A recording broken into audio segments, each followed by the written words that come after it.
Welcome to Blockchain Security Series, the podcast where the future of Web3 security unfolds. Presented by pablito.eth. Hello and welcome. I am Pablo Sabbatella, your guide through the intricate and evolving world of blockchain security. Each episode we dive deep into the heart of Web3, bringing you face-to-face with the pioneers and key players shaping the blockchain security ecosystem. Hey, hello everyone. Welcome to the Blockchain Security Series, episode 15. Today we have a very special guest, Nikita Varabei, co-founder at ChainPatrol. How are you, Nikita? How's everything? Yeah, doing great. Thanks for having me on here. Yeah, just excited to chat. Yeah. We saw each other in Brussels for FCC. We met the first time in Istanbul last year. For the User Security Summit. We shared a panel. Yeah, that was a good time. Yeah, and then you were you helped me also get into the Security Alliance. I'm always very thankful. Lots of good work in there. Yeah, no, that was I see you're very active in there. It's awesome. Yeah, totally. So we have lots of stuff to talk about.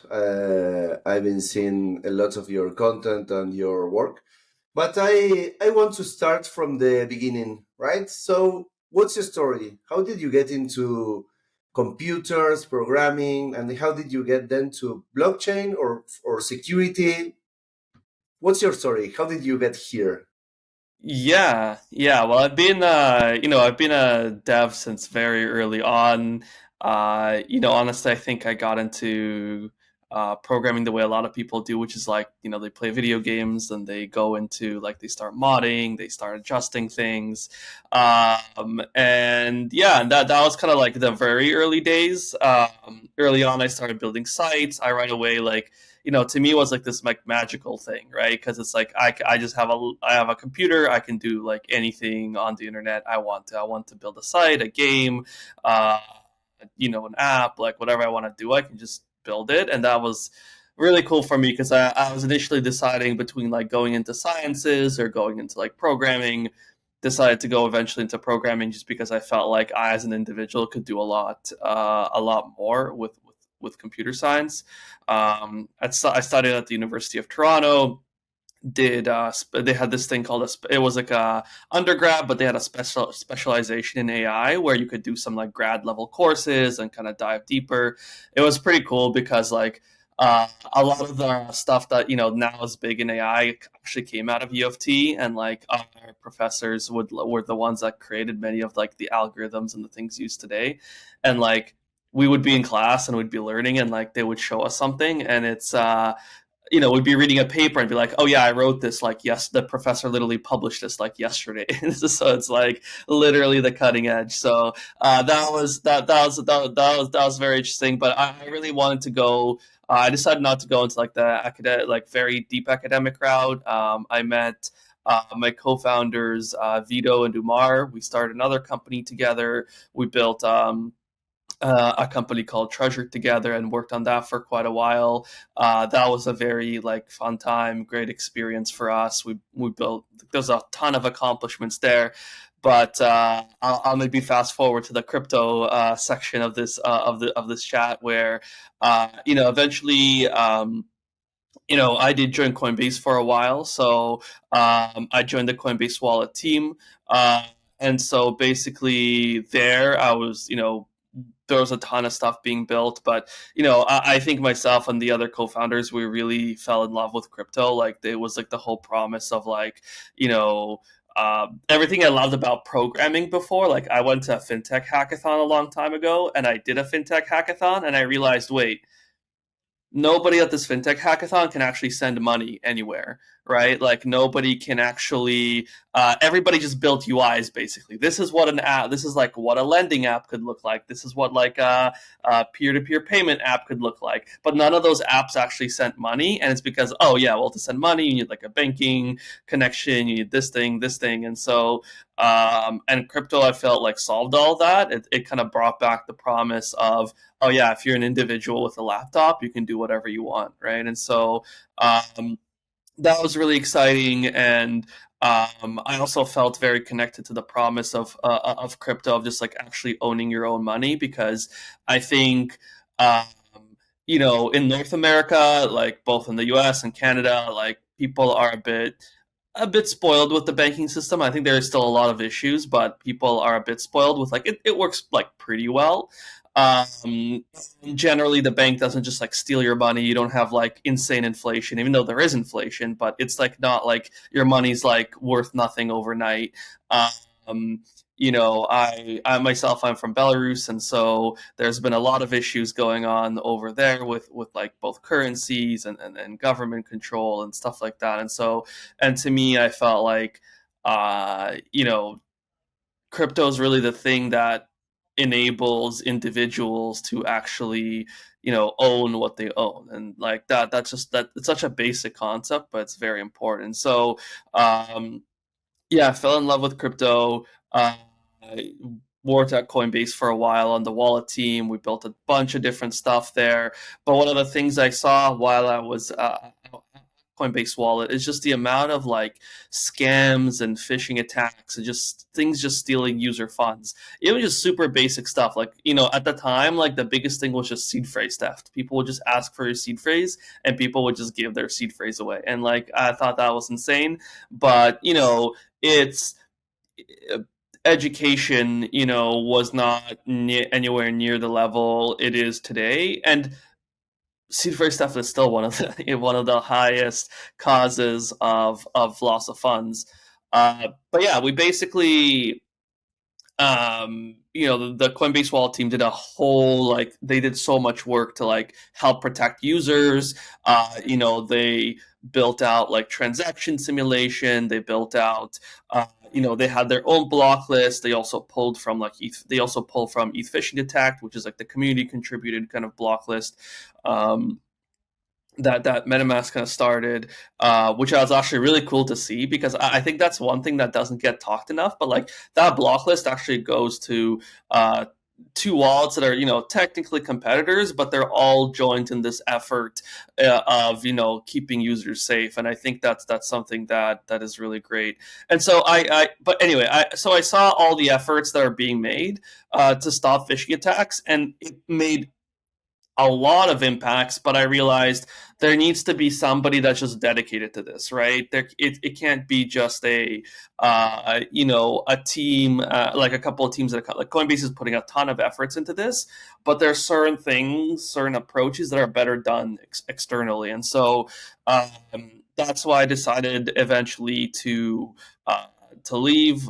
I mean, the Coinbase team has still been very supportive. We got investment from Coinbase Ventures as well. They loved what we were doing as well. Security was a very big topic at the time and still is.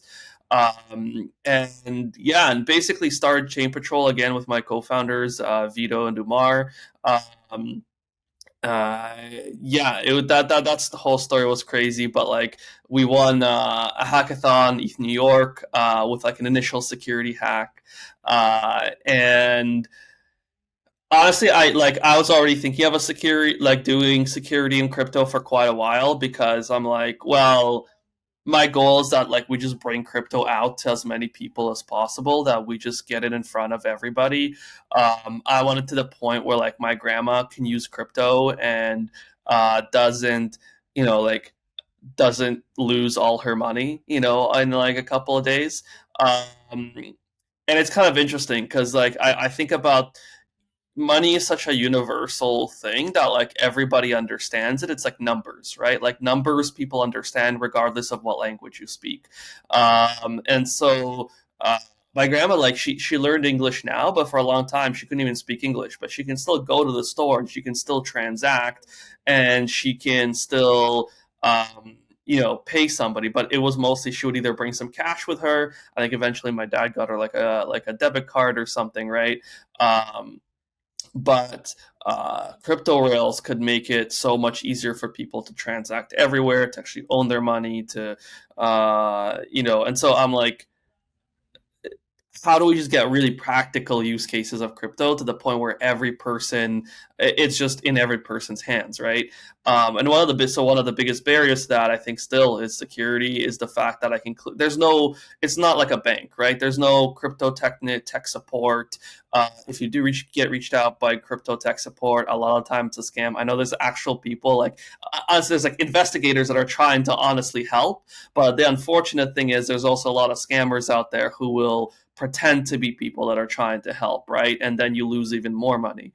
But yeah, you know that. yeah, Sorry to interrupt you, but I've seen a trend that is growing of supposedly investigators that help people after being scammed. yeah, So they charge them like, I don't know, $500. They start investigating and say, "Oh, we are close, we have the money, but you have to pay for this." And people keep on they lose again. I don't know if they're the same scammers and other scammers. I think that they're like entirely different organizations. But the funny thing, well, it's not funny. It's the sad thing or whatever is that people want to believe that they are, no, these ones are real investigators. I need to pay them. No, please don't pay them anymore. You have been scammed twice. But yeah, that's growing a lot. Yeah. I think what we've seen from some of the support cases, that people have been dealing with, helping out in Seal and other places, is just on your point. It's just like how long it takes the victim to realize like that, they've been scammed and they've been scammed twice. Because it's like it hurts their ego. It's embarrassing. They don't want to admit that, like, wait, not only did I lose money, I then lost money and then went to somebody else to get help, and then I lost money again, right? That just like, people go into like a shocked state of they don't know what to do, and also they almost like don't want to admit that this is what happened, because then they have to admit that they messed up and their money's gone, right? And anyway, it's just like that stuff can't keep happening, right? And so just like, I guess, back to the story, we won this hackathon, built this thing called Burn Mywallet, which was a way to like label hacked wallets. Like it was like the idea of like soulbound tokens at the time was very popular. So it was like super simple. You would just put like a little soulbound token in your wallet that says my wallet is hacked, and the scammer can't remove it, right?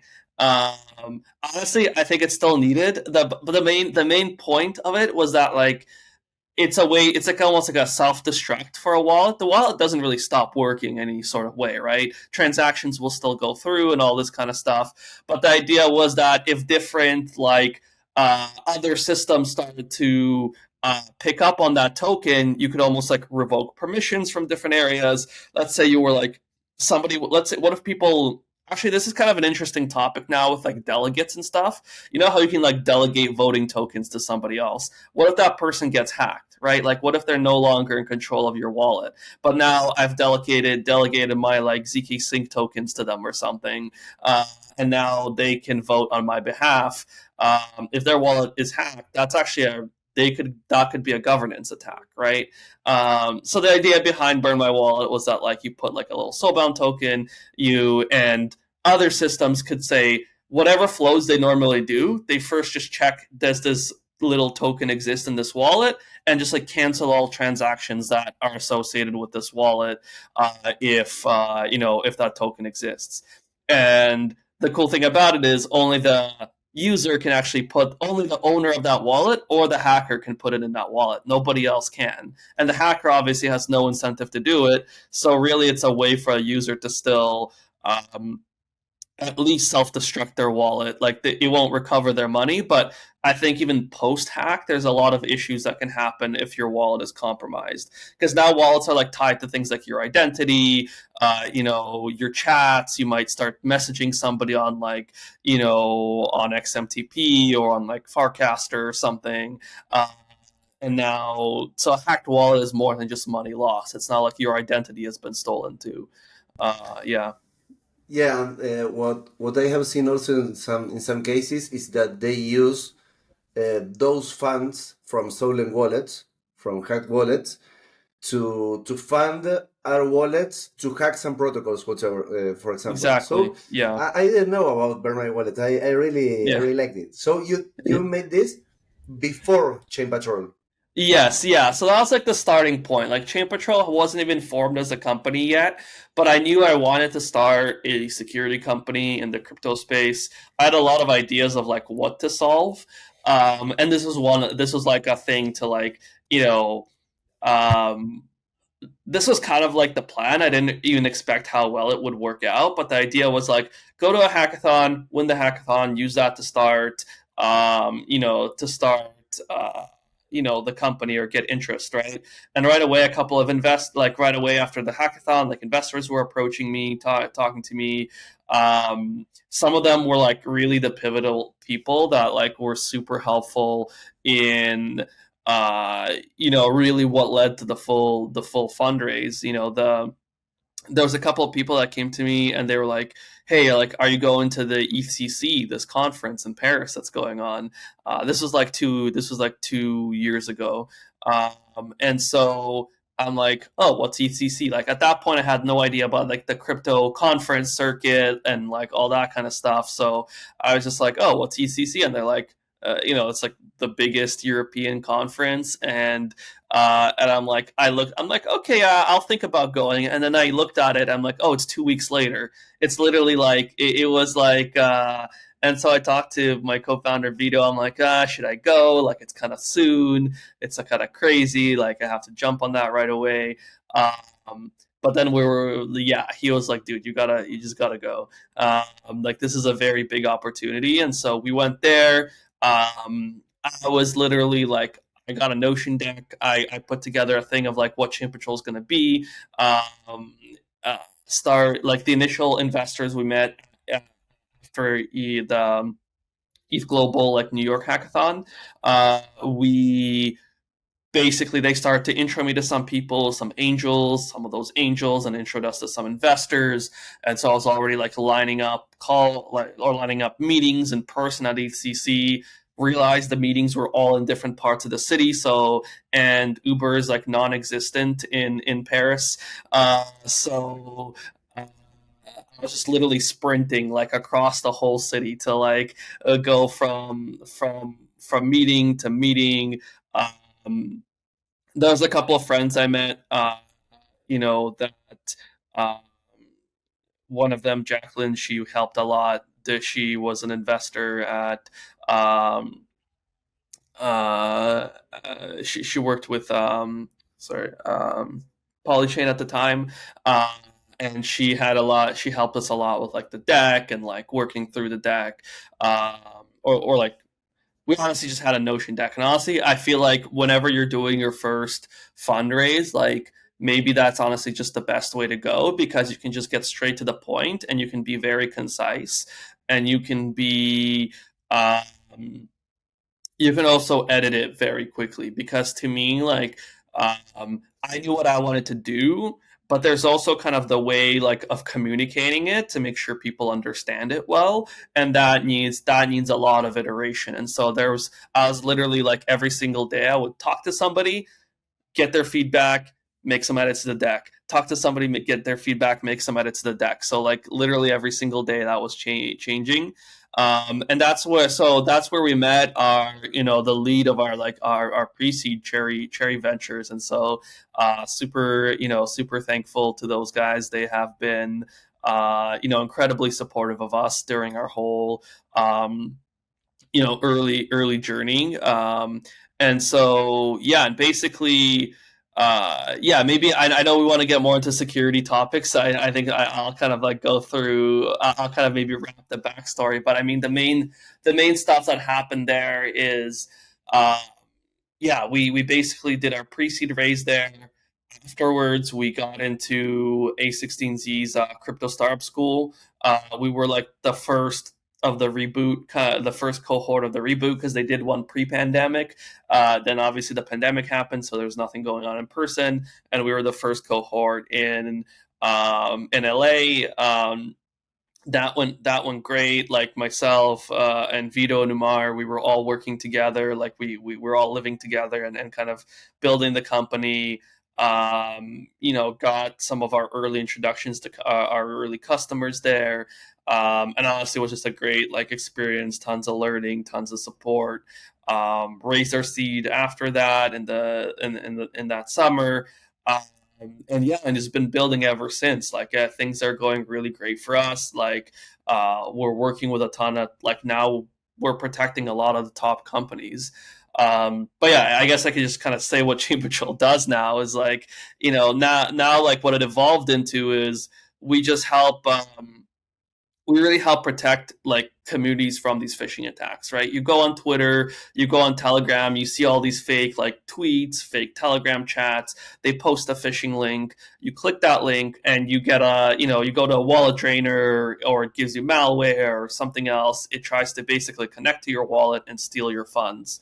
And so that's the main thing that really ChainPatrol does, is we help protect users from those kinds of phishing attacks and impersonation. So what we do now is we work with companies like Arbitrum or Consensus or Starknet.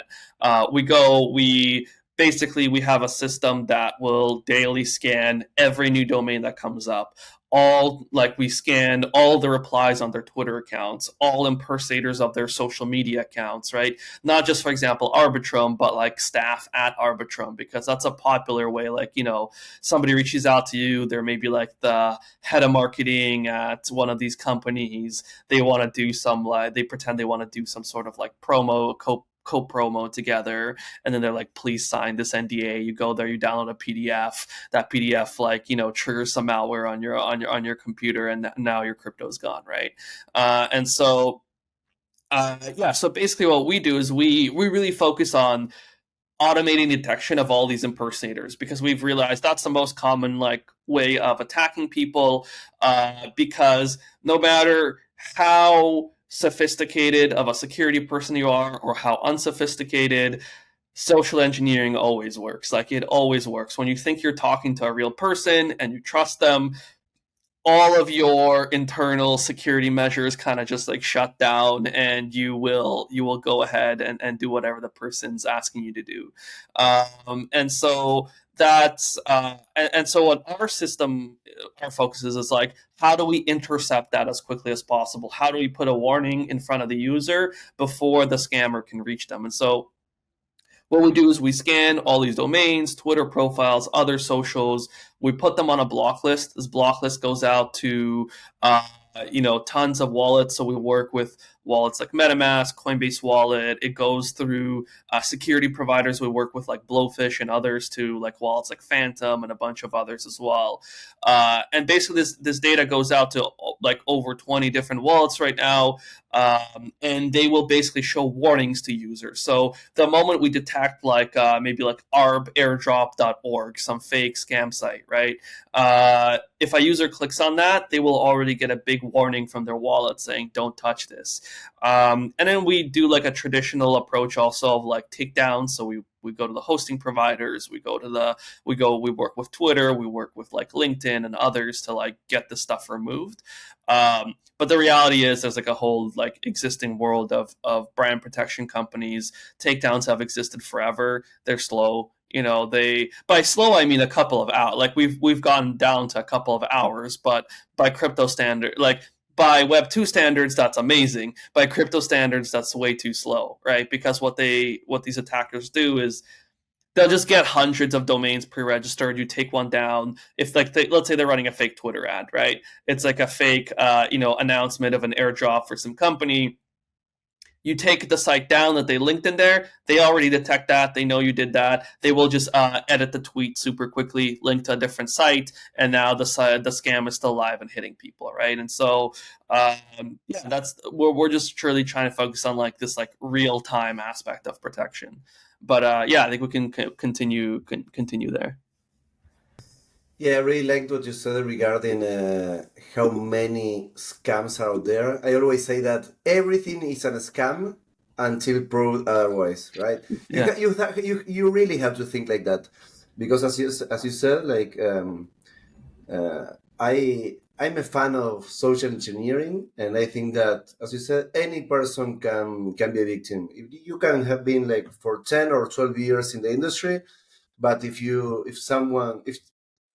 have if you think that you have known someone, or you got some trust in that person or whatever, now with the fake interviews from recruiters or VCs or reporters, Yeah. that I'm seeing like two things that got my attention. Was first, like OG founders being victims of this, like having calls with a VC, and in the third call they send you the Yeah. malware, and the third call, Yeah. after talking to a real person with video, sending data, whatever, they say, yeah, this is everything is okay. And the other thing that I am seeing is that I think you said something regarding being ashamed sometimes. Most of people don't say it, like they don't publish in Twitter, hey, I have been Yep. hacked, because they feel ashamed because of that. And we are having far more cases than some people think. Yeah. I think part of it is like, uh, one, I think if you've been hacked, you have to disclose it somewhere eventually. Like I think you should do. I think there's an internal portion of like you need to do an investigation and all these other things, but eventually, like especially if it impacts other people, like people need to be made aware, right? I think projects have realized this, at least if we've seen so many different like Twitters get hacked, either like the main project or one of the founders or one of the chiefs of something, or heads of something gets hacked. And that's and projects have started now announcing like, hey, like don't go there, don't click that link, that account is hacked. So that's gone better, and I appreciate that projects have started doing that, because I think before it was like wait and try to fix it, but like and don't announce it, but then like people are getting scammed, right? And so that's an issue. And the other thing is, I think what you're saying is about, oh, it's a third call, like you're with like a VC on a third call, and that's when they send you the fake PDF or whatever, or the malware, or the download this thing. Like that's the I think people don't realize the alignment of effort to reward for the scammer. Like if they can steal 100K from you, that means they can like that's somebody's like yearly salary, so they could spend their entire year just like looking at you, engineering you, talking to you, working with you, and if at the end they steal 100K, it's still worth it, right? So like people assume, I think, all the scams are these like low effort things because they want to try, like, you know because like they need to put effort into it and there's work behind it, but like the payoff is so big, of course they're gonna do it, right? Yeah. Yeah, in fact, a friend of mine, they tried to scam him 3 months ago, and he had an in real life meeting in London with the guys. They were Yeah. saying that they were from a VC and whatever, and he told me, no, but yesterday I had a meeting with them in a cafe in London. I said, oh shit, this is Yeah. getting far more real. It's really complicated. Yeah. And then the other thing that is usually happens is two things related to what you say. Is that, for example, last week with Mata from the Red Guild, we were giving a talk and analyzing the top 25 from Rec News. Lots of projects don't publish postmortems of Yeah. what happened here. I think that sometimes because they don't even know what hit them, right? Regarding private keys compromise and all that, they don't know. Yeah. And the other thing that I think is really complicated regarding to what we talked is that when they hit an employee, imagine an employee works at some project, they do the interviews scams, and he gets hacked. Sometimes he won't go like to his boss and say, "Hey, I Yeah. was hacked yesterday because I was having interviews to go to work to another company." right? Yeah. So that's also something very, very complicated. Yeah, that's a good point. It's like, how do you tell your boss I was hacked because I was trying to leave your company? I was trying to Yeah, leave, you know? yeah, Yeah, that's yeah. interesting. Um, yeah, I've heard of a number of those like in person ones too from a couple of people, right? And that's that those are scary because it's like They hire one people to do that. yeah, they hire people to do that, but also at the same time you kind of like worry at times about even like your own physical safety, like if they're willing to Totally. go that far, you know, like I don't think I haven't really heard of any specific like too many like specific like hit jobs or something like that, but like you could imagine like if the reward is big enough and you know this person's like owning has a certain amount of money, you could probably go after them, right?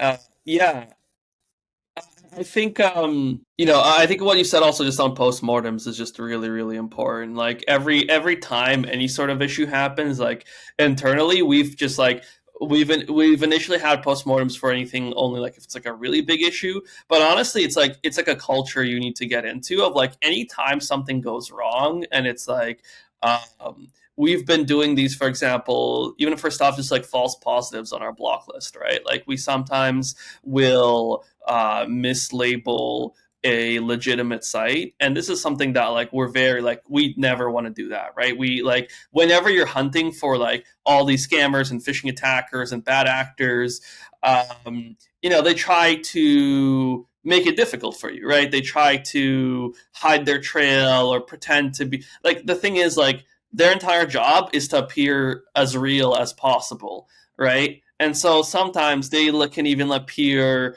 to be like more real than like legitimate than even like legitimate companies in some ways, right? And so it's honestly like a fairly complicated thing that like a lot of work goes into to make sure that we can always correctly sort that like we're still catching all of these phishing attackers and at the same time no legitimate company is like landing on these block lists. And so so what we started to do with postmortems is like now there's like a requirement. Even every time we have even a single false positive, all of them require postmortems to be done. Uh, and every single time we've learned something and we fixed something in our system. And so, um, you know, I think it's almost like, you know, some people just want to be like moving really quickly, and they also sometimes they like want to kind of avoid blame maybe and like other stuff like that. But like postmortems are about like figuring out what you can improve and what you can fix, right? And I think every company should really be focused on them because it's a really a way of like making sure issues don't recur, making sure issues don't come up again. It also helps you uncover, you know, problems either within your own system or within your security operations, or like how you basically just like, yeah, I mean, it's a way for your company to improve, and that's how they should be looked at. Yeah, and also writing the postmortem makes you really, really understand. Yeah, If you like really say, hey, do I really understand what happened here? Like doing that exercise just by doing it, that's a lot. So you talked a bit about the return of investment of scammers, right?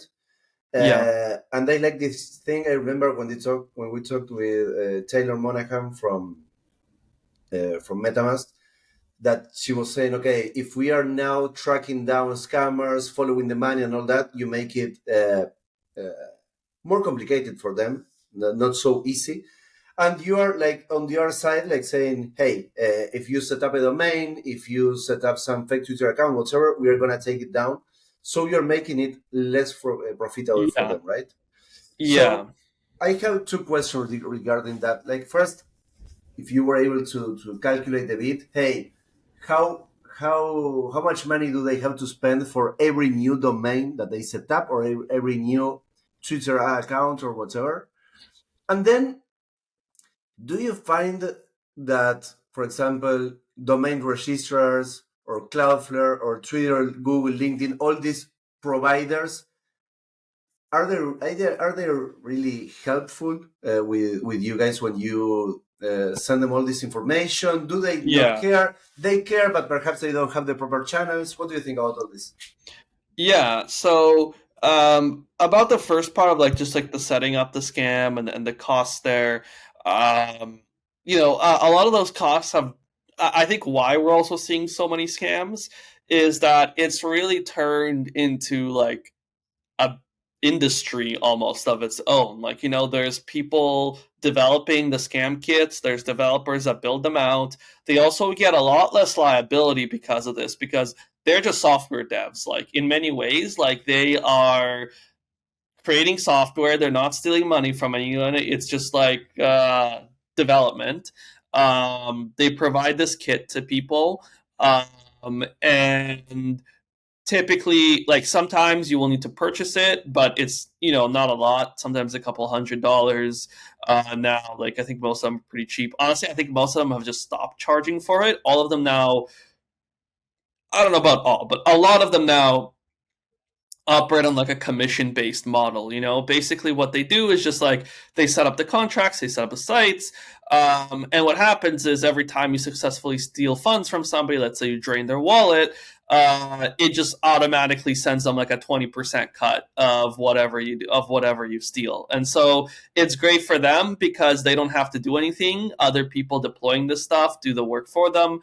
The and for the people that want to try scamming others, it's great because there's very little startup cost, right? They get the kit, they set it up. They have to purchase domains, sure, but like that's also like a couple $100, unless you need to get a very specific domains, sure, a couple thousand. I think when you see certain more advanced scams now, if they're running Google ads, or they are there's a scam on like a gold checkmark Twitter account. Now okay, this scammer has some money in the back. Scammer has invested some money into this, because obviously running Google ads is not cheap. um, and they target them like quite widely, because like they want to hit as many people as possible. If they run Twitter ads, those are also not very cheap, right? And then there's also the fact that if they like, you can purchase Twitter accounts, right? There's a certain price. Like, hackers, oftentimes it's not even the same people, right? So there's hackers that just, all their job is they just hack Twitter accounts and they put them up for sale, right? And then the people that want to use these accounts for scamming, they just go, they like, give me 1,000 Twitter accounts. Here you go. Like, and they just swap out the profile pictures, swap out the images, and get those ready. What's interesting is I think Twitter is doing things to combat this internally, but I see the scammers are doing things to try and avoid it. For example, what we've noticed is there's a lot of scam accounts that do these kind of like warm up periods. They will not immediately purchase an account and turn it into immediately a copy of like a Starknet or somebody else. They will instead change just the name, and the account sits there for a while. Then they'll change the bio, and then they'll sit there for a while. Then they'll change. Then eventually, like, on the time when the time comes time to scam, they'll change the profile picture and then start doing the whole, and then start deploying all their like replies and tweets and DMs and this kind of stuff. And it's interesting because I think what they're trying to do is like, I haven't spoken to somebody like who's responsible for the detection, because Twitter does have botting detection, right? I'm guessing what they're trying to do is to avoid too many changes to the account at once that would trigger some sort of flag on, hey, like, for some system to come and take a deeper look at this account. And so they're going, I think, under the radar of those whatever like heuristics are being used, because I mean, I think the reality is that like Twitter and Facebook and others, they just have so many accounts to look at, and at the same time, um, scammers have their scammers, and there's also legitimate like community accounts, and then there's legitimate companies, and so I think all these big social platforms um, are in a very interesting spot, because like in a difficult spot, because they don't they're not getting paid to get rid of scammers. They probably want to some extent get rid of scammers. That there has been an argument where maybe some social platforms actually choose to keep the scammers because like the scammers literally pay them, right? It's also like there's all these weird incentives, right? Where like, well, if the scammers are deploying tons of money to the platform and they're actually driving revenue, but and then it costs money to get rid of them, then it's like kind of a weird financial incentive. At the same time, like your platform will kind of like start to die if it gets overloaded with this kind of like scam and phishing content, right? And so I think these companies are doing stuff to get rid of it. Our response rate has gotten way better. Like we are now able to I think it's also building reputation, right?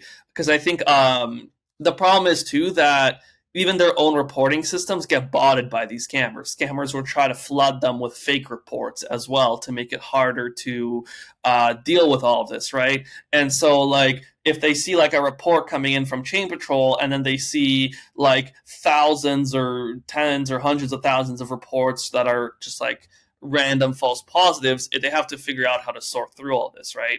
And most of these companies, what they have in the background is just like reputation systems and stuff that are kind of operating. Where, you know, initially when we've been working with them, it would take maybe a day to remove stuff. Now, most stuff is removed within like an hour or two. Like it's quite good, and it's because we send them only good data, right? Because we send them only good data. We're very careful about collecting all the evidence around the scam, and yeah, and some of these platforms. I hear talks of potential APIs opening up in the background to help submit this data. It's just like anytime you do this kind of thing, you have to be very careful because again, like they don't want to accent like to them, like, you know, if they have scammers, that's bad. But if they accidentally ban a bunch of legitimate accounts, that's way worse, right? That's the same thing for us, right? Like scammers is bad, but we never should, you know, hit or somehow remove a legitimate account. And so that's the thing that you have to keep in mind first, because otherwise if you lose sight of that, you just you're not just arbitrarily banning people. Everybody's pissed off, nobody wants to work in this kind of system. And so that's what you get with, like, you know, some platforms. If, like, you know, the content they put in a really strict content moderation policy or something, right? People are upset, people randomly get banned, they're like, why am I getting banned? And like all I did was just post like a comment, like I'm not doing anything bad. And so and that causes its own level of headaches, right? So it's a complicated you know, system. But I think these platforms are honestly trying. I think it's still a matter of like also like like incentive alignment, which is a bit hard. But I think there are people on these platforms that do legitimately care. Yeah, totally agree. And I also think that regarding incentives, if they are not being held like responsible for I mean, someone gets their wallet drained because they saw an ad on Google Ads or Twitter ads. If Google doesn't have to pay that person anything, or Twitter doesn't have to pay that person anything, I don't know if that's happening. Perhaps they won't care so much.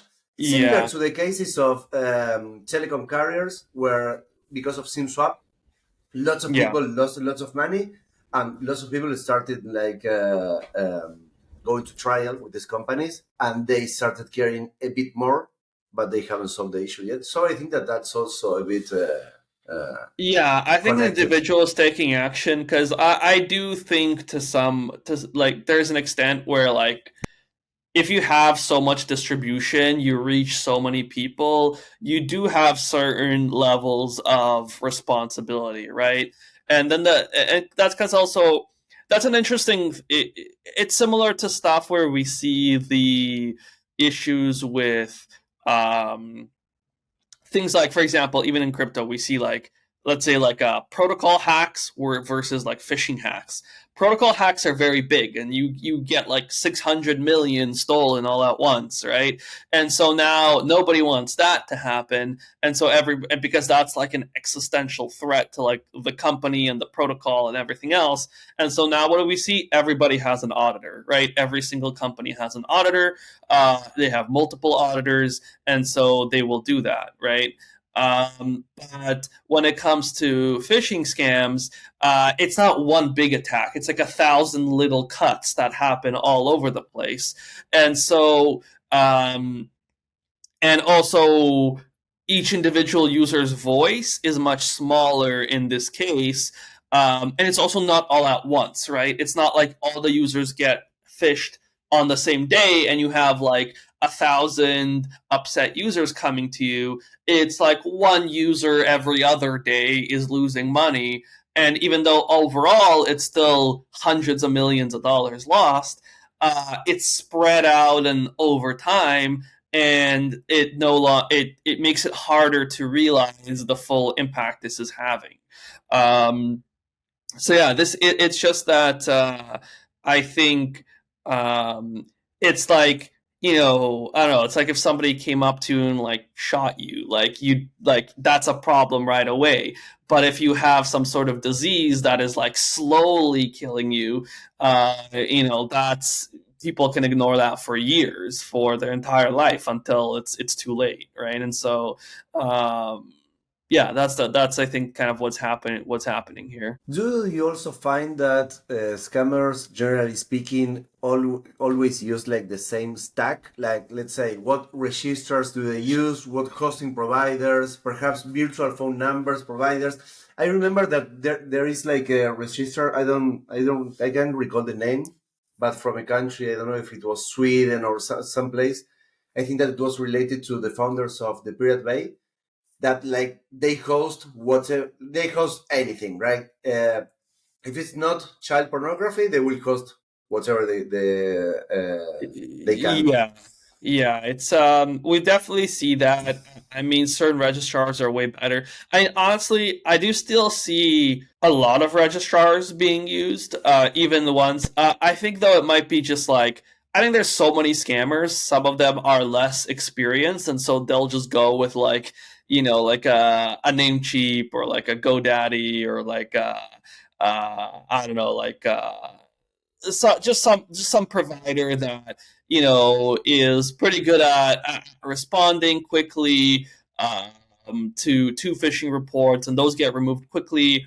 But I think, yeah, any more sophisticated scammer, we do see that there's certain registrars that just have a lot of concentration of scams. I've seen some like we're working through some of this stuff, but I've also seen other, like, there's a lot of actually what's interesting about the space is there's a lot of like these kind of like independent threat hunters in there, like that. Some of them are active on Twitter, some of them are active in any phishing detect, but like they just like hunting scams for fun. It's like a hobby for them. And it's honestly like, one, I love what they're doing, and like they find some interesting techniques. Like, for example, like if you find it's a fairly basic thing, but honestly gives a lot of good results, is if you find one scammer, you just check their IP, you pivot on their IP, see who else is hosted in there, and you find like kind of like a nest of them, like you realize, the same IP has like 50 other scam sites, and they're all targeting different protocols or different companies, and you're like, oh, nice, I just like took out a whole bunch of them at once. And so that's quite useful. In terms of like the stacks of what like a tech stack or something, I'm honestly not sure. I think a lot of these phishing kits are, most of there's like a handful of big phishing kits that have gotten really popular that people use, and then yeah, that's really the main flow. Mainly what I see is I think there's like we've seen kits of like what they actually do for the domain cloning and all that kind of stuff, but like I'm thinking we need to get our hands more on more of these, honestly, to take a deeper look. But my suspicion is they have everything like now automated around like Twitter automation and like other things like that too, because we just see so many of these like like for example, we've been protecting Curve Finance as well, and like what was really interesting was this was about almost a year ago now. We initially started protecting them, and we saw there's maybe like 10 fake Curve Twitter profiles, right? And we caught them, we took them down, and like literally within a couple of hours, like 100 appeared all of a sudden, and we're like, okay, we took them all down, and then another like 200-300, and like we had this fight with the scammers for a bit, where like they would try to flood hundreds of accounts, and then after maybe 400 or 500 total were removed, it kind of like trickled down and down and down, and then it kind of like now there's just like the normal, like every once in a while, yes, there are scammers that pop up, but it's like almost like I don't know if even that was like a person that got pissed and started doing that, or maybe that's almost like you have like auto scaling systems in like regular development and in regular, if like your server goes down, you create new replicas of your server.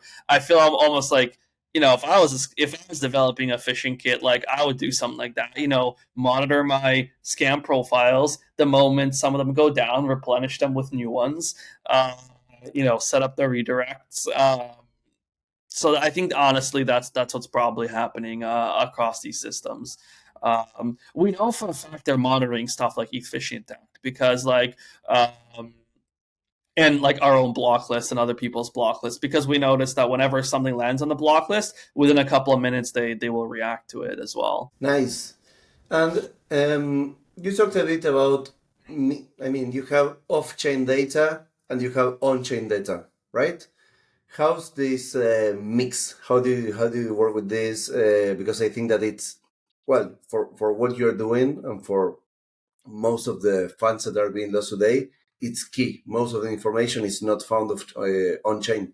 So how's all this work?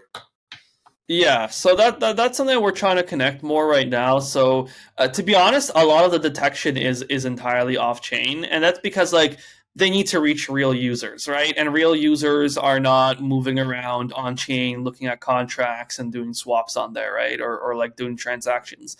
They are on Twitter, they are on, or X, they are on, LinkedIn, they are on searching stuff on Google. So honestly, the easiest way to detect them is through this off-chain kind of scanning.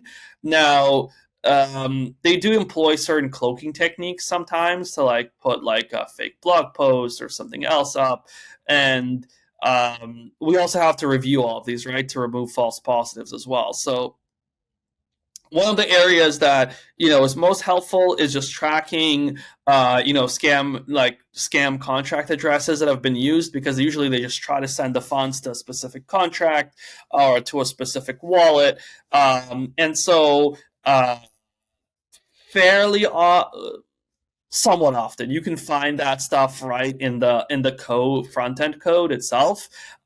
More sophisticated stuff or scammers will use more like server side rendering.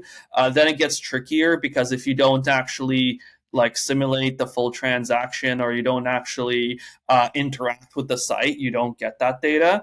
But at least with quite a few of them, you can extract like all the addresses they're trying to interact with or do something with right from the front end, and then that's a matter of like correlating across. Okay, did we see these addresses steal funds in some previous time before? So now, okay, we know this is like a labeled known phishing contract or phishing address. So now if it's showing up on this site, that's quite a high confidence signal that this is a phishing site as well. And so that's quite useful.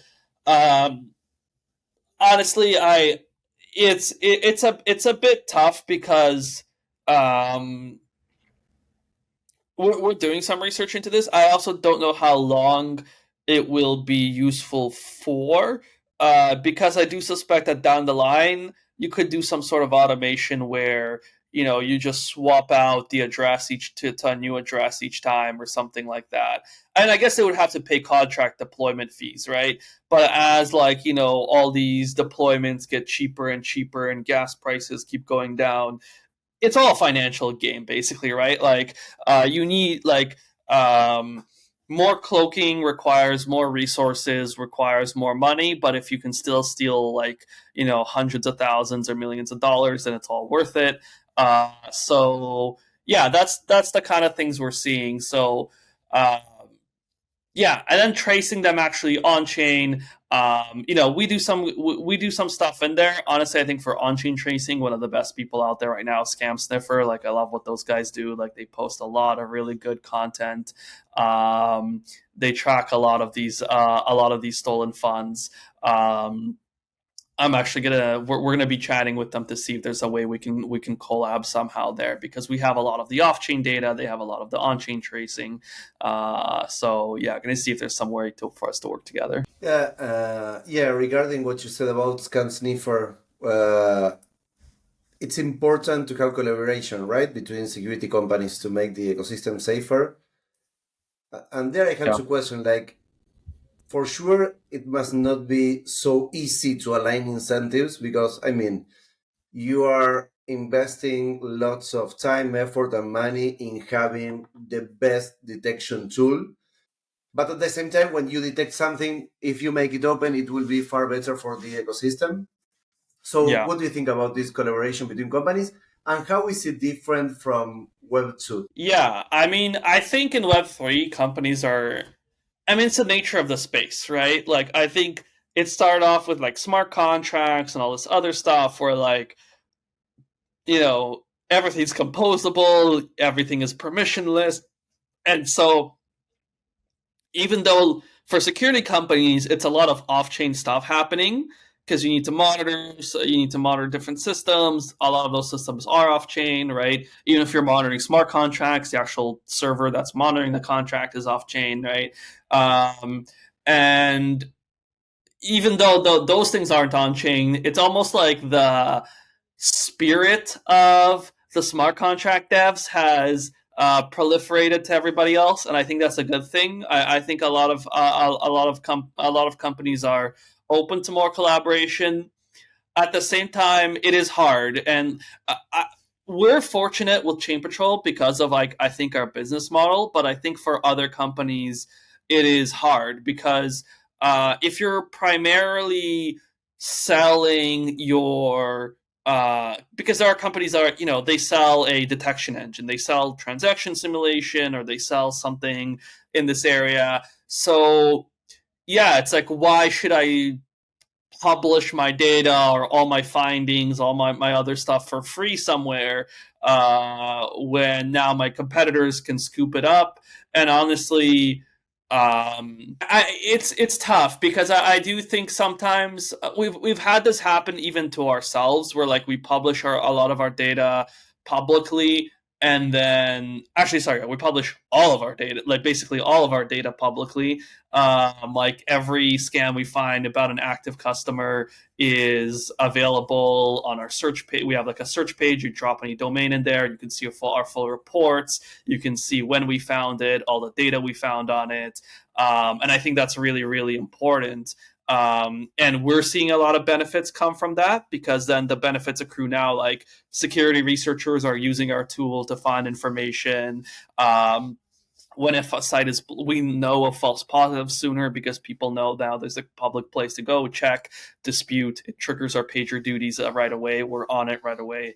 I think there's a lot of benefits. It's similar the benefits of open sourcing, right? People are scared of open sourcing because they're well, that's my code base. But then you're yes, but now a random person on the internet that likes your product but sees a problem on it can just come in and put a fix. And now you got just an improvement to your product for free. And so I think there's a lot of benefits to it. But we have had some issues where certain competitors would, try to go after our customers and show them, well, look at all the data we've detected, look at all the, scams we found targeting your company, and that's because they literally just like scraped our database basically. And so it's annoying. I don't think people should do that. It's kind of I think it's very bad behavior, but it's also sometimes the reality of business. Like, we're not all in a super friendly environment, so you have to figure out a balance that works for you. For us, I think we're just dedicated to having the best, fastest, newest detection. You can scrape our database all you want. Our engine's going to be faster and better than yours. So, that's kind of my approach to it. You can scrape it at this point in time, but like, what are you going to do tomorrow, the next day, or the next day? The only thing that we don't do is we don't really monitor for people that are not our customers, right? So like, if somebody else is, because our model kind of works for this data sharing, because let's say we're working with Arbitrum, we're monitoring just for Arbitrum. We're not right now working with somebody like I don't know, maybe like OpenSea or something. So we're not actively monitoring for OpenSea scams right now. And so even if somebody was working with them, they couldn't like abuse our kind of data set to kind of like steal our work.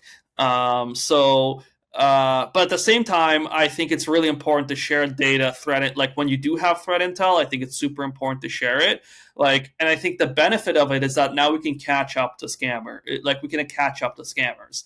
The benefit that scammers have is they can do whatever the fuck they want. They don't, they don't, the scammers can just do whatever they want. They don't care. They do have some competition with each other, actually, and there's been some interesting cases of them like reporting each other. But I can maybe talk about that in a second. But I think the main thing is, like, for example, we're part of this thing called like the Security Alliance. Like, we're both in it, right? And I think what's going on there is really amazing because, we have threat intel, other people have threat intel. For us, when we see a scam site, the main thing that we want to do is just make sure it doesn't ever reach a user, right? It's blocked everywhere. It's sent everywhere. So we send it to Seal. We also send it to ETH Phishing Detect, which is a public repo, right? Like, everybody can see that data. We have direct integrations with a lot of people, but like, anybody can use our API. You can actually even use it without an API key right now. You'll get some rate limits if you like call it way too much, but like, you can literally go to like chainpatrol.io/docs right now and just call our data and then just like use our data, right? And I think the benefit is that, like, with traditional security, everything is so siloed. Everything is like molasses. It's slow moving, the threat intel, and scammers take advantage of that, right? Because if it takes you an hour to propagate, like, let's say you already found the scam, but if it takes you 2 hours to propagate it anywhere, or you don't share it anywhere, well, it's basically like you didn't detect it because nobody knows, right? But if you share that data with everybody and everybody can react to it, and now like MetaMask showing a warning, Coinbase is showing a warning, Phantom, we also send it to Google now, like Chrome, Edge, Firefox, Safari, they're all showing warnings, right? You just actually neutralize that threat, right? Like, now you actually did something about the attacker. And so and these attackers are getting they're getting upset. They're getting upset about this because now they're like, oh, like, these security guys actually stopped like fighting with each other and actually doing something to solve the main problem that we're actually here to solve, right? And so I think that's I'm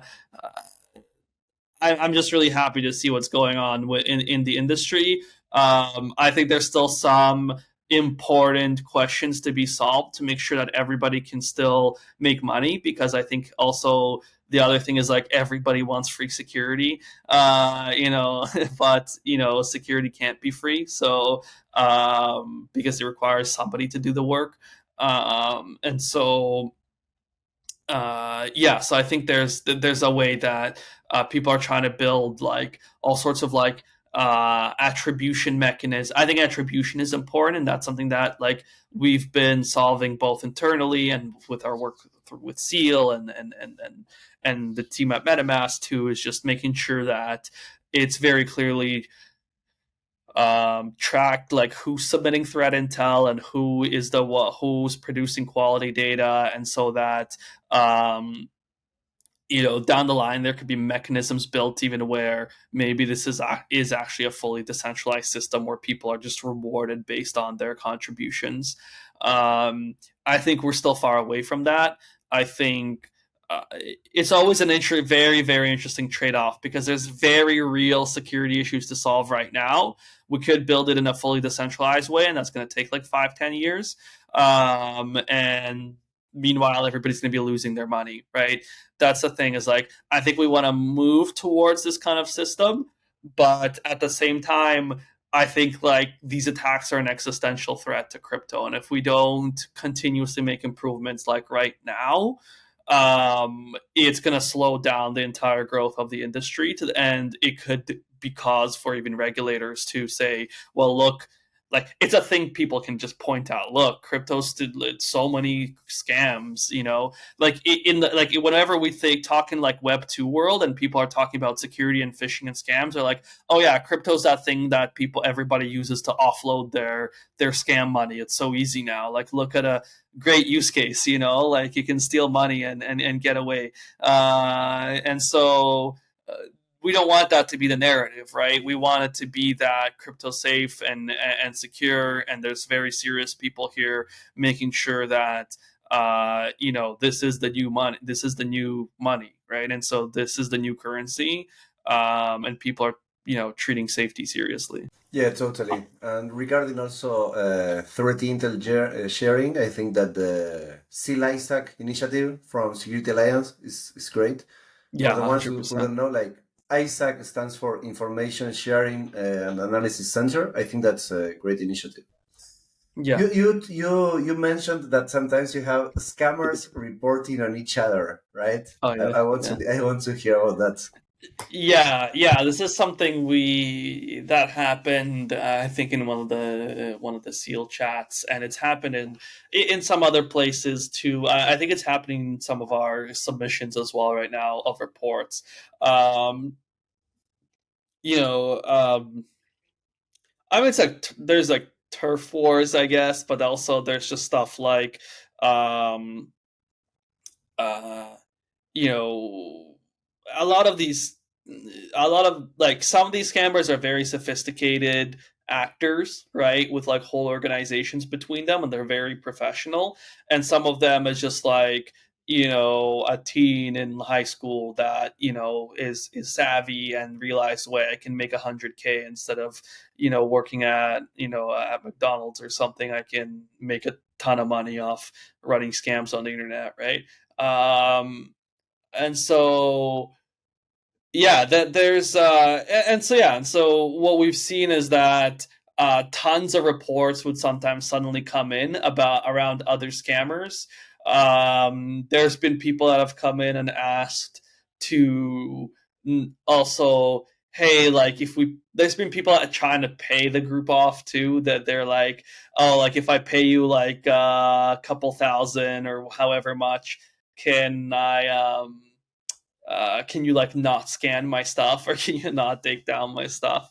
But there's also them being like literally just submitting tons of reports of actual scam sites, and we're like, who is this person or who is submitting it? And somebody else would submit, and we'll realize they're like rival drainer groups like reporting on each other, which is great. Like, please, more of this, please. Like, if there's any way to get people to report on each other.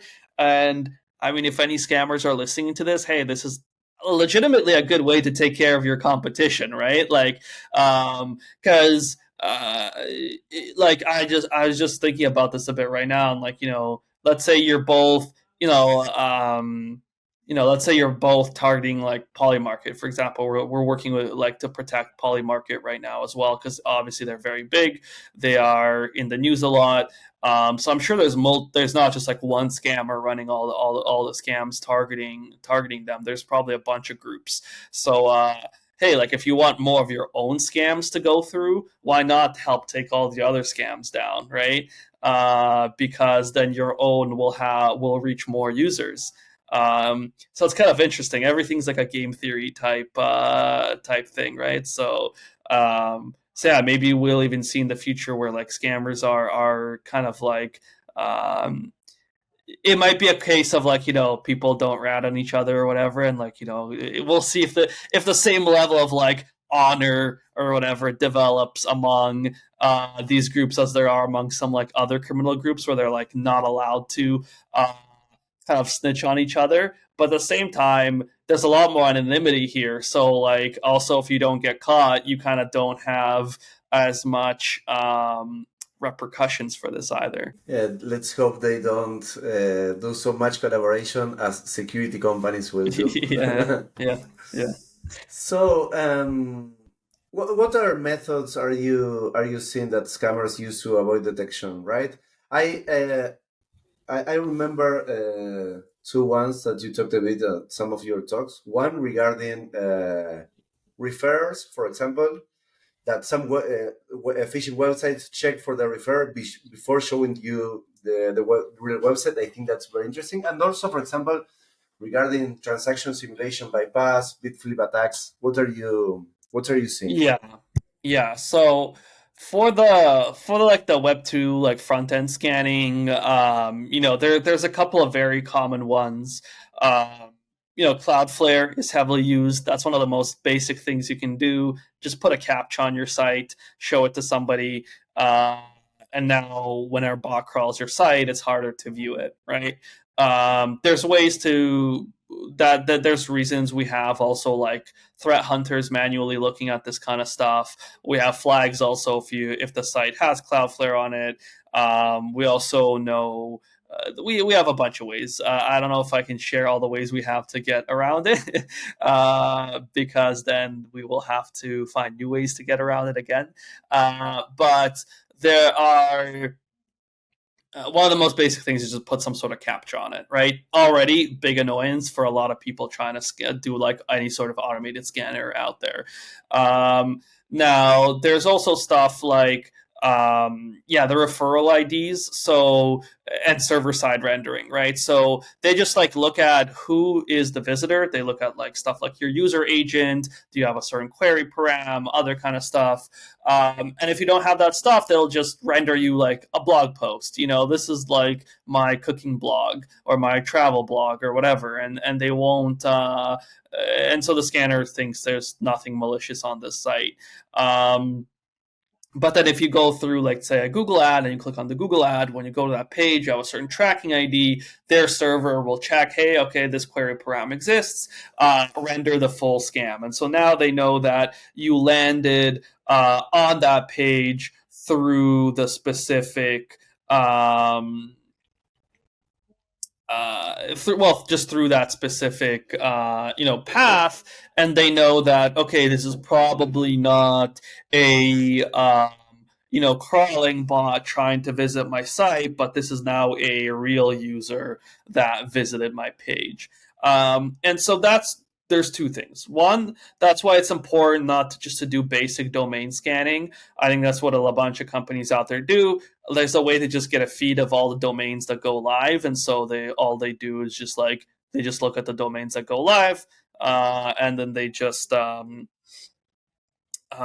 scan based off the domain, and that's it. You need to really like your automated system needs to be as close to a real user as possible. I was almost like joking that like maybe these like scam detection companies will be the first to really make like AGI, because like you actually need to make your system act like a real user, and so because it's like it's like there's this thing called like adversarial neural nets, that's how like they initially did like image generation, all those like image generation things where like there's like the neural net that's the generator, and then there's a neural net that's the discriminator. So you have one that like its job is to generate cat photos, and then the discriminator's job is to say, is this a cat photo or not, right?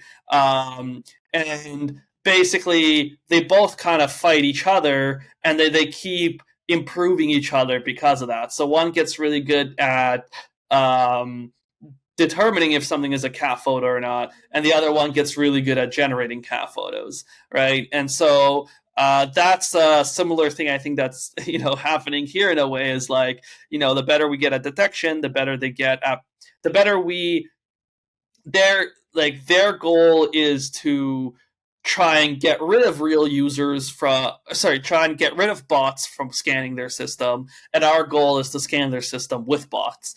And so kind of interesting thing where we're trying to build systems that act like real users. And so and so that comes down to actually scanning Google ads, actually scanning Twitter ads, finding the malicious ads, finding that ID, going to the website, and that helps get past that kind of gating that they have. And so that's also another reason why user reporting and community reporting is extremely important, and I think that will never ever go away. And that's why we've built like a Telegram bot, a Discord bot, a Slack bot that go into all the communities we work with. You go in there, you're in, say, Discord. Almost every crypto community Discord now has like a scam report channel, just because you need it. And with the companies we work with, our ChainPatrol bot is in there. You just hit /report, drop a scam link. It goes right into our system, scans it immediately. If it finds it to be malicious, it's blocklisted within like minutes, right? And so, and I love that users are very actively like on top of that.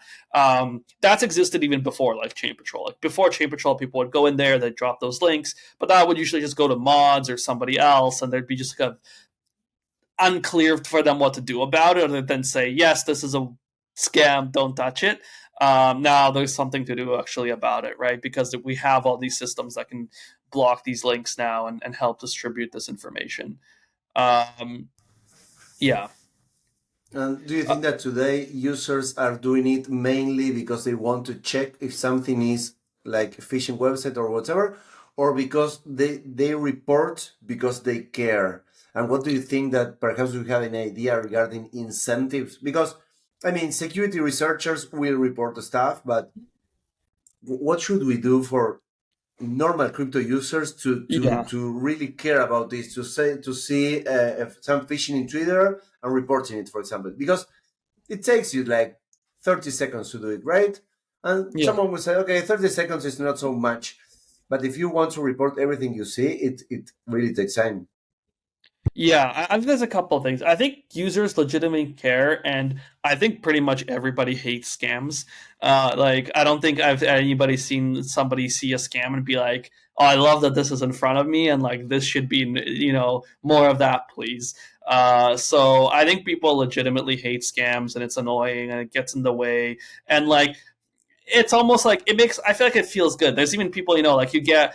There's all those cases of like, you get like a fake telephone call, and people will just sit on there and talk to them just to troll them for like an hour, because they're just like, damn, this is so annoying. I want to like fight. I think people have a natural thing of like, this is annoying, and at certain points, like, I don't like it, and I want to fight back somehow, right?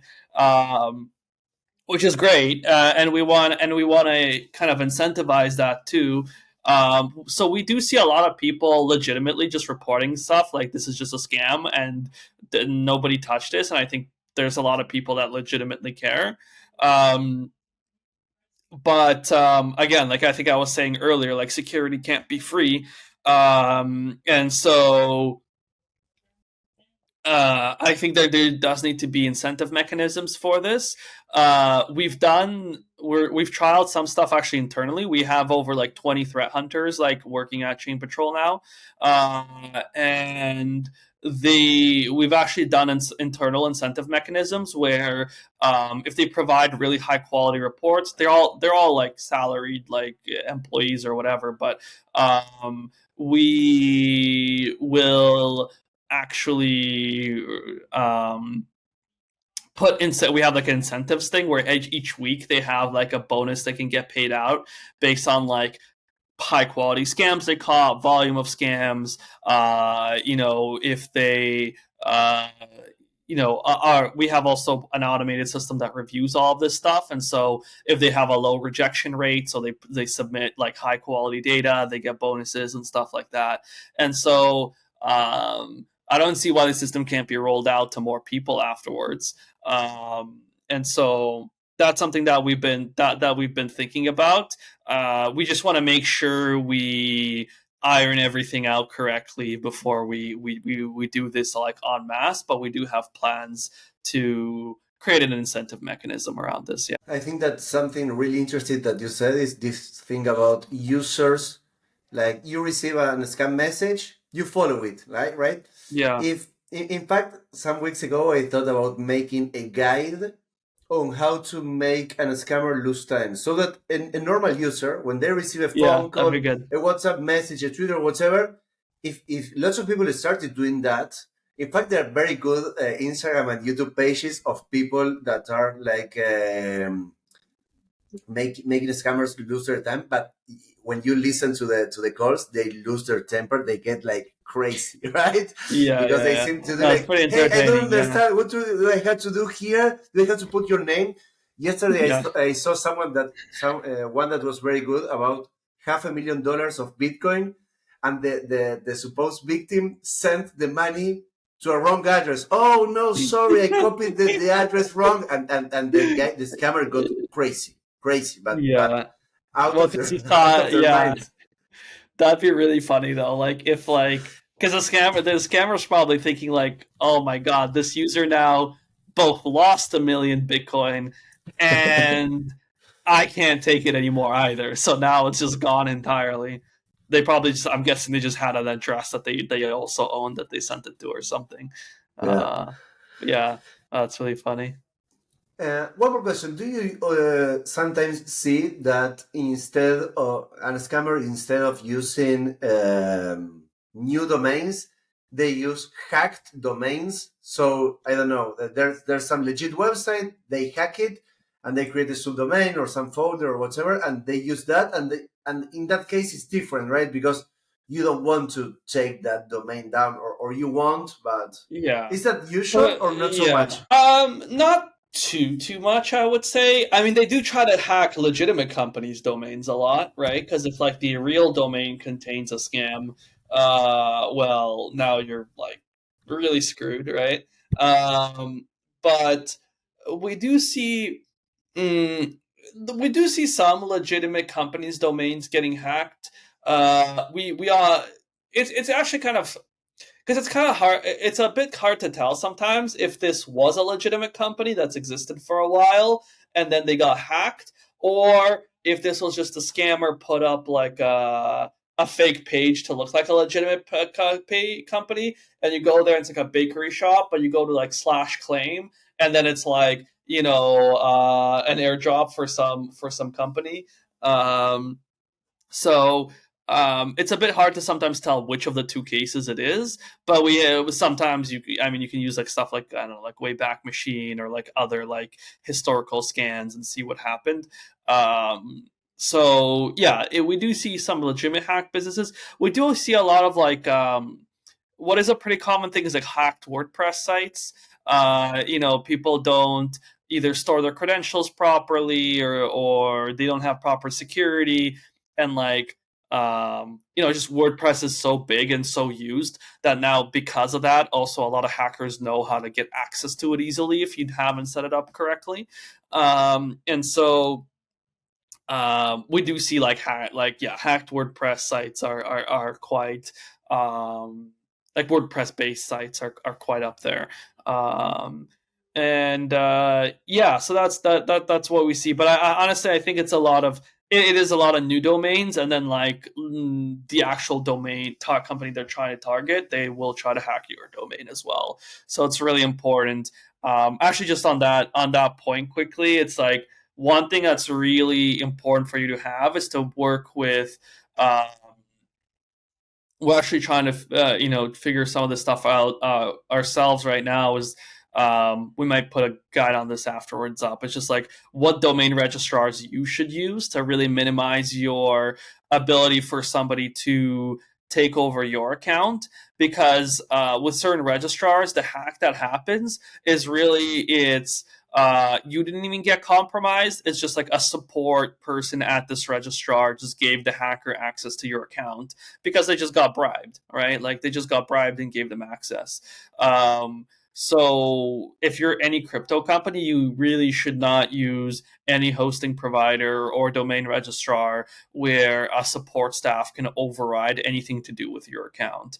And so that's something that we're doing some research into right now, because we want, like, we have quite a secure setup, but I would want to do another level of upgrading there. Yeah, it's well, in fact, when was it? 2 months ago. 2 months ago, when Squarespace got hacked, when they transferred all the domains from Google, like, and 25 crypto projects were hacked with that. And when your security depends on a third party, it's very, very complicated, right? And also what you said regarding WordPress, I hate WordPress because of that. Like 43, if I'm not wrong, 43% of internet websites run on WordPress. And the thing that WordPress has is that nobody updates anything or whatever. I have a friend who has a very big hosting company, and he gets crazy with WordPress hacks, a website getting hacked daily, right? So I have one question there. Like, how do you manage legitimate companies' websites getting hacked? For example, I don't know, let's say uniswap.org gets hijacked, right? Do you put uniswap.org in the ETH phishing detect list for a moment? Typically, we will, yes. So typically, yes, we will. So we've done this in the past, and other companies have done this in the past. And it's about communicating with that company, right, as well. We put on a phishing detect and other block lists. We don't put it on we don't send it to like Google or others, because it's a bit more the time to add, but also the time to remove is a bit slower. So we try to because once it's back up, we don't want to we don't want to delay too much. This is something we're actually talking to the Google team about, to see if there's a way for us to have faster retractions, because they also want to deal with this as well. They're just dealing with like way more data, right? They're dealing with like billions of devices and like the entire internet. So we have the luxury, I think, in crypto of like acting on certain things a bit faster than companies like that can. But also it gives us a lot of experimentation opportunities, and so we've also been kind of discussing potentially building out like a separate like a compromised list or something like that, that's like separate from a block list. Specifically for this case, it just hasn't happened often enough that like it would just require everybody to support this new thing, and it's kind of like it takes a bit of time to kind of do that. So right now, all we do is just we'll put it on the block list, and we'll kind of monitor it. Once it's been fixed, we just take it off the block list, and we've done this for a number of companies. Yeah, but I think it's interesting if you could like say this website, Discord, Telegram channel, Twitter account, whatever, now has been compromised. That's pretty interesting. Yeah, and I think it would be good for messaging too, because right now I think it's like these companies haven't really nobody's like complained that we blocklisted their site when they are hacked. They all like understand, and they're actually like thankful that like, yes, this is great, like our users aren't losing money, and because that's the main thing they care about, right, is like protecting their users. But I do think there's a bit of like a messaging thing there that just could be improved, because you don't want to say this is because the default warning says this is like a malicious or deceptive site, and you don't really want to say that because this is the official site, and also like it's gotten better now. There was a certain period where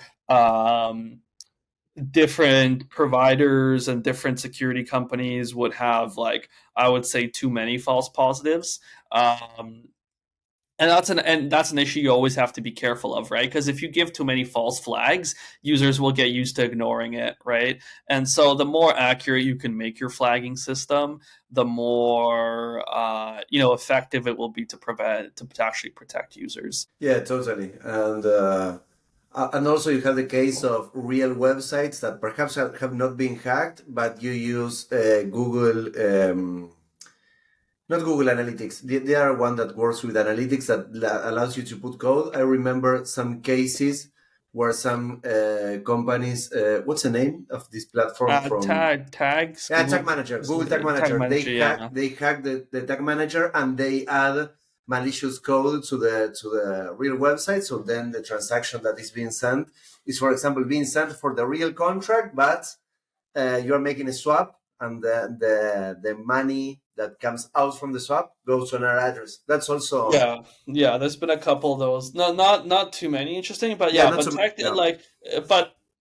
anything that, just anytime you have something that can insert code on your site, right? Even stuff like iframes or like other things like that, that's just all dangerous, right? Like it's all stuff that you just look at it, and it's just like, if anytime you can have arbitrary code on your site, it's a problem, right? Like and anytime you're caught, and I guess that's the problem, is like, even if you're just like a developer following a guide and you're copying pasting code from somewhere, right? That's like a classic developer thing, right? Like you find a guide, you find code that looks like it works, and you paste it into your site, right? But that code could have some issue or a backdoor or a compromise.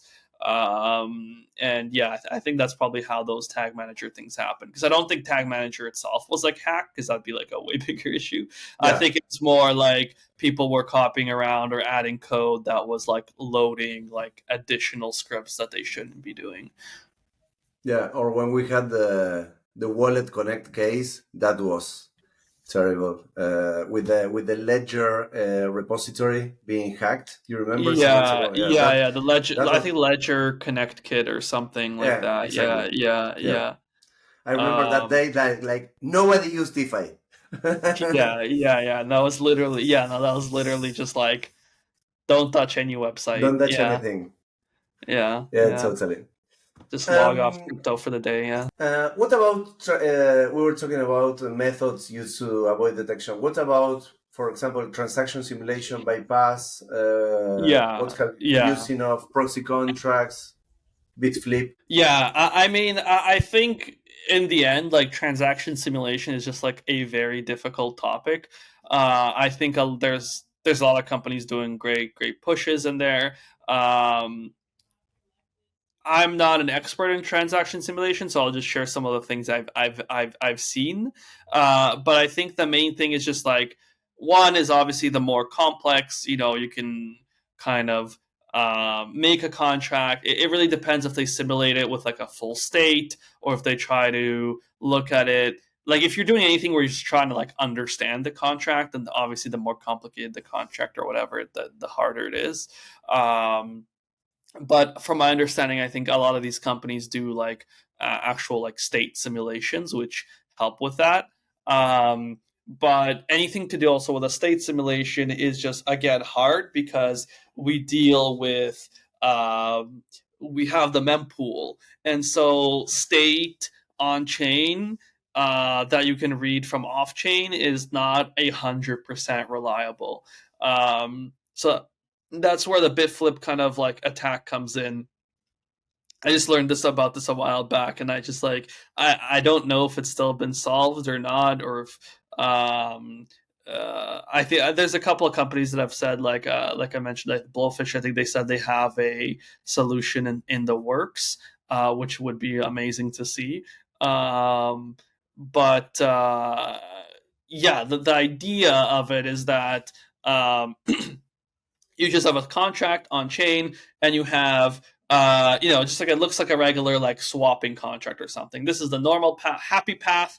You go up here, and then you you want to swap like some bonk for some, I don't know, some other, like for some Doge or whatever, and it just executes it as normal, right? Exactly what you would expect. But then there's like just a basic if statement that if you set a different path, instead of swapping them, it just takes all your money instead, or executes some malicious transaction, right? And so the problem is, if you look at it at this point in time and you try to do a simulation and go down that path, the simulation will return what you expect. But once you actually put your transaction in, and then you get your transaction is sitting in the mempool, right? It's not on chain immediately. And so while it's waiting to be included, somebody can look at your transaction, see that you're interacting with their scam contract, front run you, pay some extra gas, pay some basically get included in the transaction before you, or like in the block before you, change the state of that contract to then instead steal your money. And then if your transaction still goes through, now you're going to go down that evil path of your money's now stolen. And so yeah, when I learned about that, I was like, wow, that's pretty clever. And to be honest, I'm not sure how often we've seen it used yet. There have been cases documented. Again, like I'm not like the transaction simulation expert, I would say. So, but it's an interesting case to look at. And then I think honestly, like even with that solved, like I think transaction simulation is, I think, extremely important, and there's a whole set of attacks that it can entirely eliminate, which is amazing.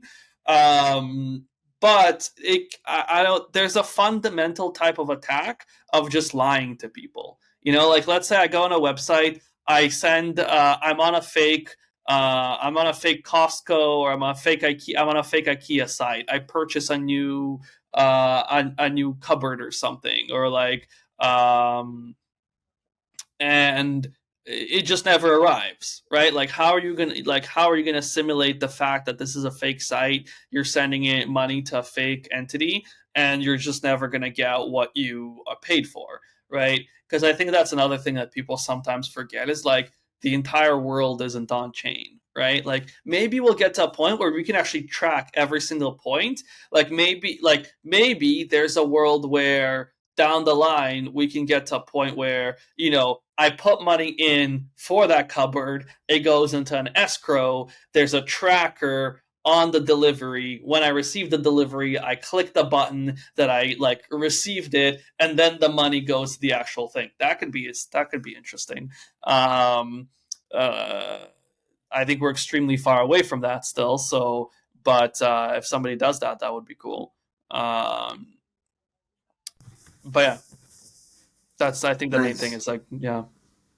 So I have a few more questions. Like, do you see a challenge to build more? Like, how's the challenge between building more privacy but improving threat detection at the same time, right? For example, when you have MetaMask installed, or some wallet, it checks for all the URLs you are going into. What do you think about this? Do you think that it's a challenge? Don't you think that it's so complicated and perhaps it has already been solved? I mean, most people, something related to this is they don't care about security, they don't care about privacy, they don't care about decentralization until something happens and they care, right? Yeah. So Yeah. how do you balance this? I think well, wallets like MetaMask and others, they actually do the checks in a privacy kind of preserving way. So yes, it looks at each domain that you visit, but only in the local environment. So um, it never goes to an actual server that is stored, and that information isn't stored anywhere. They download the full block list locally. Any sort of I believe on the transaction simulation side too. I believe most of that happens with like a local module as well. I think there might be now an option to enable some sort of like online scanning, but I'm pretty sure that needs to be like separately enabled. But all the base checks that they do are all done client side. So yes, they see the sites you visit, but like literally any extent, like pretty much like any extension can do that. I'm sure you probably have a lot installed that can see that, and you're not even aware of it. Like for the average person, kind of looking at this. It is a permission the extension has to require, but like there's quite a few that require them, and people just hit accept and they don't care. Um, uh, which I mean, they definitely should. Um, but yeah, it's a question of really looking at what does the extension do with that information, and so that information never leaves to any servers. It's not tracked anywhere. Um, we do have an API that some wallets do to check like on the fly, because there are benefits of checking against the server on the fly. The main reason is you get immediate results, right? Like if we block, like the privacy preserving stuff with MetaMask is really great. But there are some drawbacks of the time to sync, right? If we block something right now, it's not blocked immediately. It's blocked. It's getting a lot better. It's now maybe 10, 15 minutes or so. It was like an hour just a couple of months ago. But their team has made a lot of progress there. And other wallets are doing similar things where they're trying to sync it as quickly as possible. Um, but there's the fundamental thing of like caching and syncing and distributing stuff to like millions and millions of devices is just hard. Whereas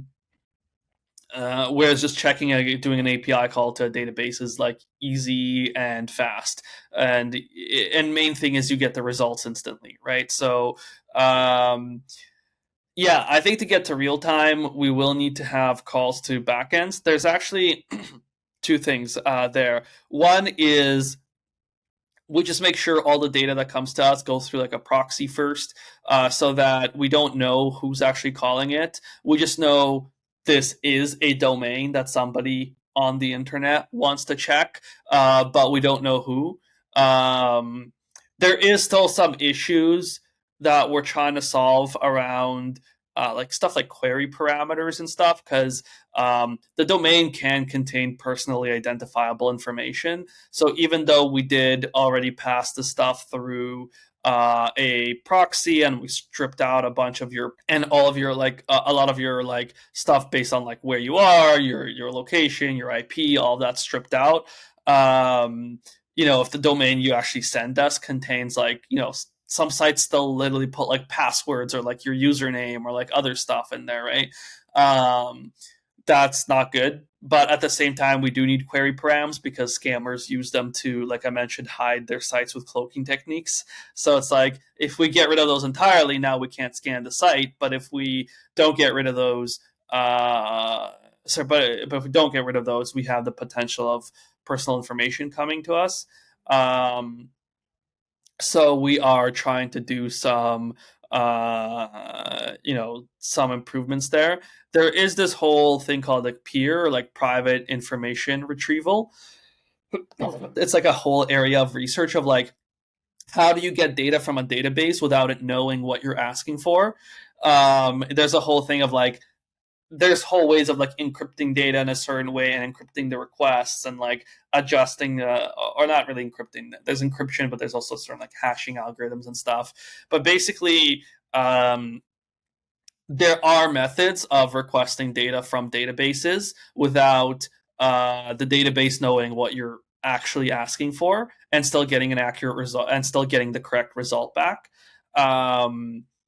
they do come with a lot of costs. They usually have like a fairly they kind of balloon the computational costs of what of retrieving that data, and so that's kind of the trade-off you have to live with.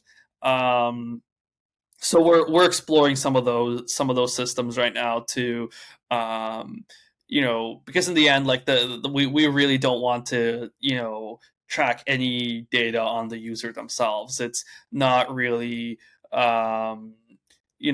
one, it's like just like a major, like I think violation of privacy, and we're making sure we don't like actually store that. We delete everything, we strip out everything before it can even reach us. But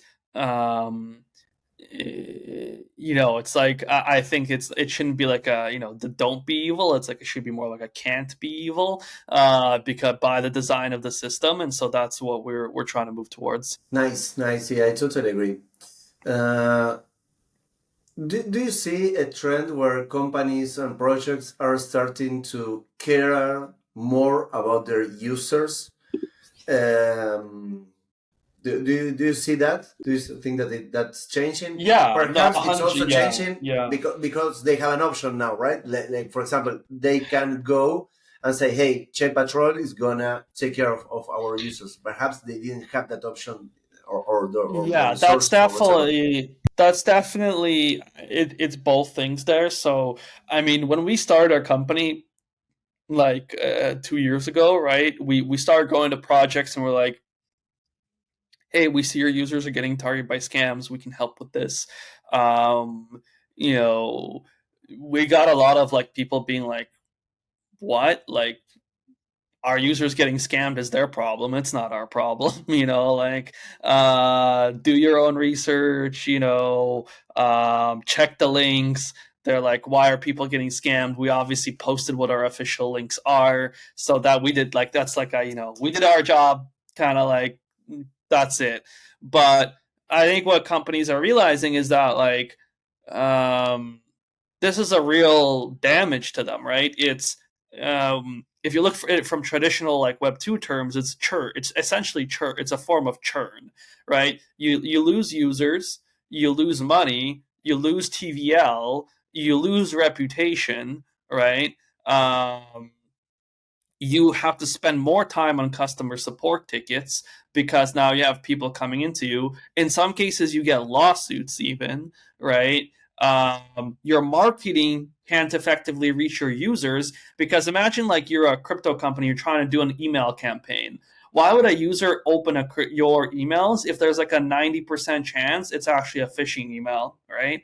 So there's just so many issues that happen because of this, and more companies are realizing this now. We also got to keep in mind, like, a lot of crypto companies are made by people that just like are really good at the specific thing that they do, but they're still like maturing in terms of like what it takes to do to like actually run a mega company, right? It's usually some people are maybe really good at coding, really good at making DeFi protocols, but they're not like experts in like legal and community protection and like all these other things, right? And so as they grow, they also learn, right? And they learn what matters and what's important.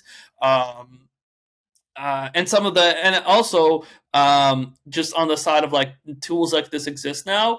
I think tools now exist that are good enough for the crypto space. What I mean by that is there's a whole range of traditional brand protection companies that exist. There's a lot of these companies that our customers have previously worked with, that we've talked to, and if they have a more experience, like a head of security or something, they're aware of this stuff, so they know phishing attacks will be a problem. They know there's some vendors that exist. They go to them and they work with them. The problem is all those vendors are way too slow. They work, like I mentioned, they operate in Web 2 world. There, if like it takes a day to do a takedown, like they find a scam, takes a day to take it down, that's fine, no problem.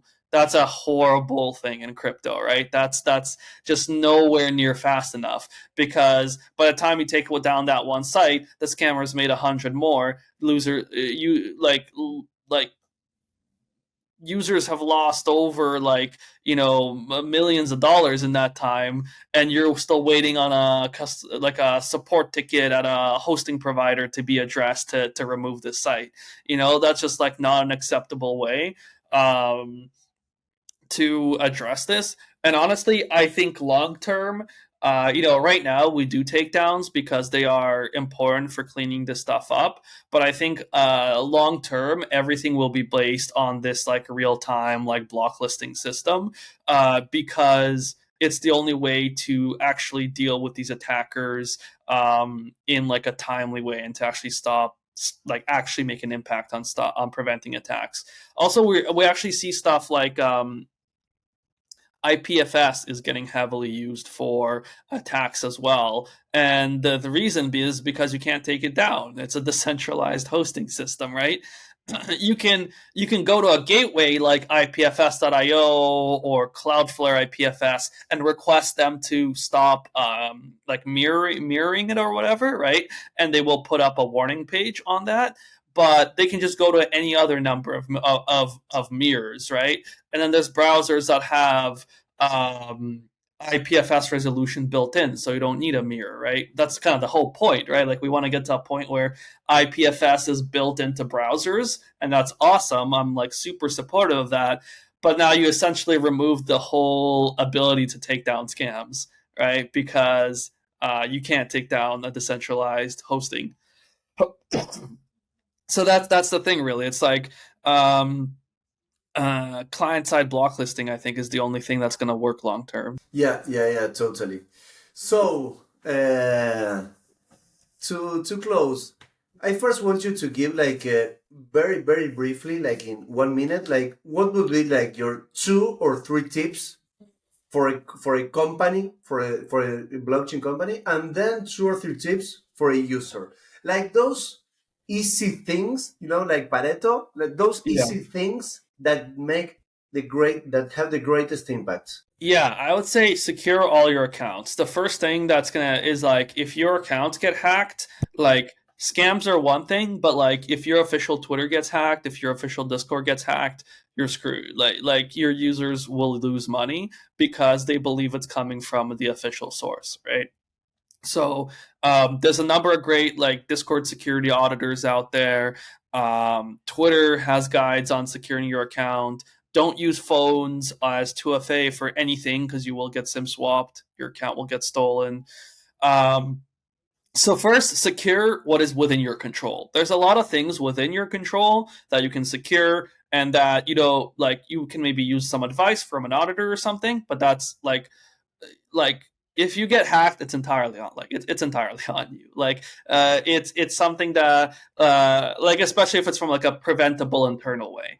Now then I would say doing some basic phishing training. This is something that we're actually thinking of starting to do as well. It's just like how to help internal like employees from getting phished, because there are still certain ways that you could have 2FA set up, but I heard of somebody getting hacked recently, where actually multiple people got hacked like this, where they get a fake x.com notification that we detected suspicious activity on your account. It's actually coming from a scammer. They request you to go to a site, reset your password. Then what's next? What normally happens next? They ask for your 2FA, right? So you put in your 2FA code, and now they have access to your site, and you had all the proper setup, right? Like you just went to the wrong link. And so some basic phishing training for your employees. We're actually thinking of potentially helping internally scan for these kinds of scams as well. We're doing a lot of external stuff right now, but we're planning to help with some things there. And then honestly, just look into getting some sort of like brand protection provider. I know like this is going to be like a personal shill, but like work with ChainPatrol, work with somebody out there, or at least get acquainted with what like Phishing Detect is, or Seal, if at least you absolutely have to do it yourself. We were thinking of putting out like a do it yourself kind of guide out there too. So like sure, like if you you don't have the budget to like pay us, or like honestly just like reach out to us. Like if you have a couple of scams, we'll stop them for you for free. Like we just don't like scams being out there, like just be aware that these tools exist. Like you have an external vector that is like attack vector that is outside of your control, other domains, other profiles, other just people on the internet, and just acknowledge that this exists and there's something that can be done about it, right? And so I guess just to summarize is like secure all your accounts, anti-phishing training for your team, and some sort of like brand protection anti-phishing provider for yourselves as well. And then for individual users, there's a number of great security extensions out there that I would suggest that have been really good. There's stuff like Wallet Guard, Pocket Universe.